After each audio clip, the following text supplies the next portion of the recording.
বাংলাদেশে যে official phone কোম্পানিগুলো আছে তারা চায়নার থেকে এনে মেড ইন বাংলাদেশ লেখা প্রোডাক্ট যেগুলো আসতেছে, তারা চায়নার থেকে পার্টসগুলো কেজি মাপা নিয়ে এখানে নিম্নমানের ফিটিংস করে গ্রাহককে প্রসেসর যেটা দিচ্ছে এটা হচ্ছে দুর্বল প্রসেসর, মিডিয়াটেক প্রসেসর, তারপর হচ্ছে ডায়মন্ড সিটি প্রসেসর।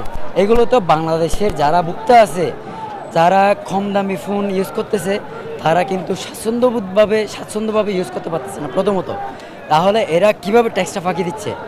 তারা আনতেছে 100 কেজি, তারা বলতেছে আমরা আনতেছি 50 কেজি।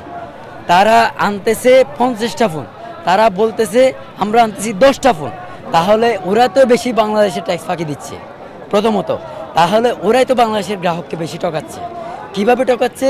এই যে বাংলাদেশে এই আপনার এই কম মানের ক্যামেরা, কম মানের প্রসেসর, এই যে এই থার্ড ক্লাস লেভেলের অ্যাসেম্বলি দিয়ে আপনার সেম কোম্পানি কিন্তু আপনার আমাদের আশেপাশে রাষ্ট্র আছে সেম ভেরিয়েন্টের সেম ওই ওই ওই ওই রাষ্ট্রে কী দিয়ে বের করছে, ওইখানে কি ভেরিয়েশন দিয়ে বের করছে, ওইখানে কি ইউজ করছে, সেইগুলো বিবেচনা করে বাংলাদেশের কাছে তারা এখনও অনেক গ্রাহক অজ্ঞ।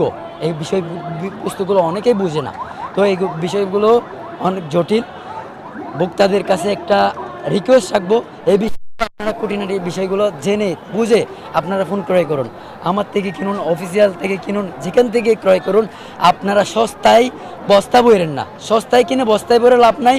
ভালো ফোন কিনুন, ভালো জিনিস খেয়ে ভালো জিনিস চালায় বেঁচে থাকুন।